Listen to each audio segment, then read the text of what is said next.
I took him golf recently. I thought, I'd never play this game. Old man's game, never do it. But my kids play, so I want to play with them. So I go out, and I do really well. I go out on this one day, and I out-power by my instructor. I'm feeling really proud. The next day, I'm not feeling so proud.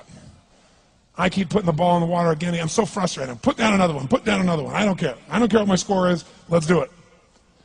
And finally, I was getting frustrated. He's going things like, ain't it a bitch? This is golf. And I'm going, bull. I said, you're a terrible instructor.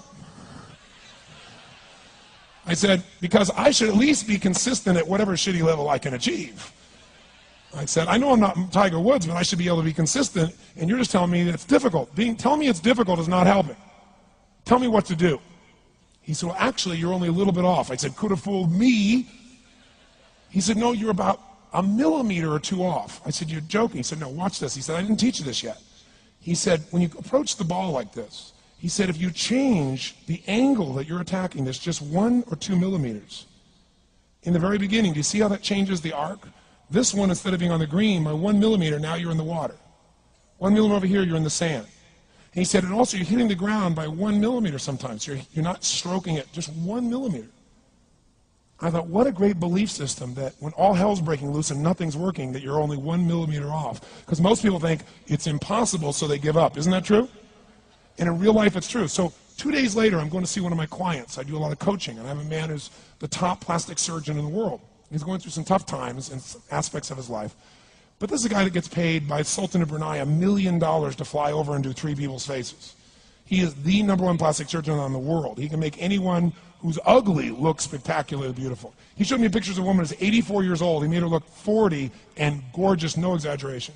But you know what? I'm waiting for him in his office, and he's still in surgery. So he's got a new book he's creating to teach other surgeons around the world. And I'm going to it, and it's got pictures of, the top 100 supposedly most beautiful women in the world's faces. And then men. I wasn't paying attention to that one. I just kept turning the pages, right? But I noticed something. He's got all these measurements. And he has mathematically calculated what it takes to make someone look gorgeous, man or woman. And it's a few millimeters. Interesting. For example, on a woman, the distance between the top part of your lip and your nose, this little distance, the measurement of that, if you're beautiful, gorgeous, is the same size as your eye. If it's 1 millimeter more, you have an average face. If it's 2 millimeters more, you are butt ugly. Okay. The difference between butt ugly and gorgeous is 2 millimeters. He's got about a dozen of these little 1 or 2 millimeter changes he makes, and it's a different person. It is unbelievable. So a very powerful belief to leave today with would be, nothing's working, I'm 1 millimeter away. What little thing do I change? And when I do, it changes everything. Because I'm heading this direction, I make this little shift. You take that out an hour from now, a day from now, a week from now, a month from now, you have a totally different destination from that direction. But the 1 millimeter change, I'll show you one of them right now. Check this out. Stay in the state of certainty. Some of you lost it. Intensify it, whatever it takes. Make your move. Come on. Make your move. Say yes. Say yes. Say yes. Say yes. Now feel that in your body. Don't let go of it.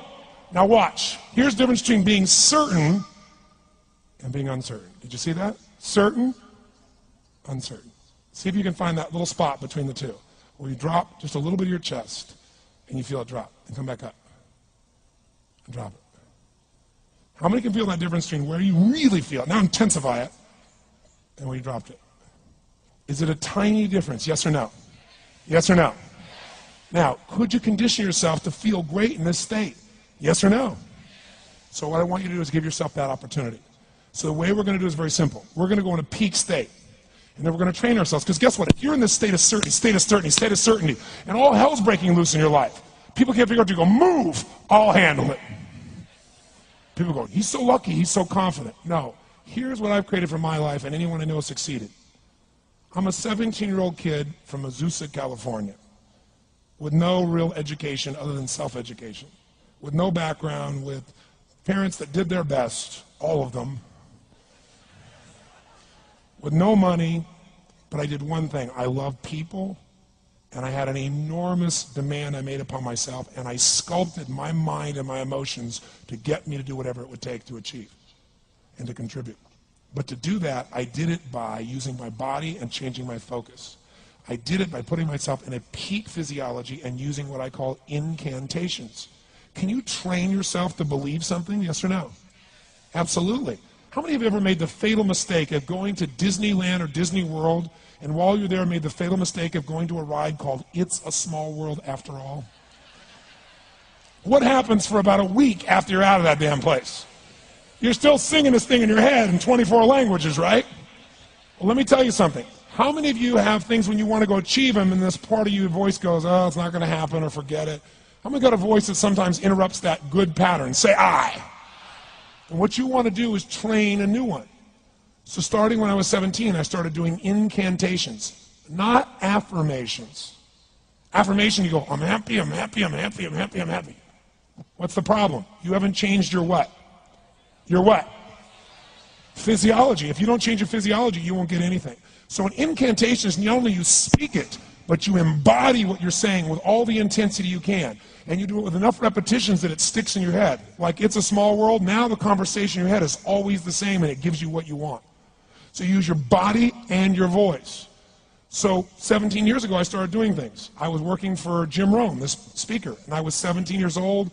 I had long hair, minestrone soup, acne on my face.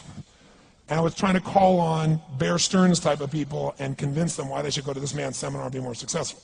I was driving a 1968 Volkswagen that I had earned at $40 a week as a janitor.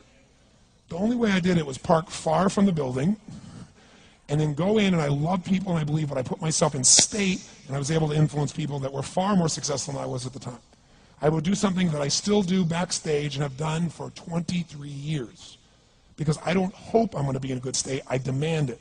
So I do an incantation using my whole body. I'd say, I now command my subconscious mind to direct me in helping as many people as possible alive today to better their lives by giving me the strength, the emotion, the persuasion, the humor, the brevity, whatever it takes to show these people and get these people to change their lives now.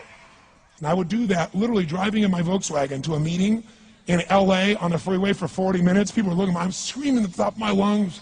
They're going, I know he's a serial killer. I know he is. But by the time I entered that room, when two people meet, if there's rapport, the person who's most certain will always influence the other person.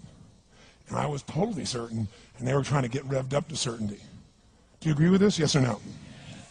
I do another one because I was poor. I changed my mindset. I kept doing things, but I never got beyond it.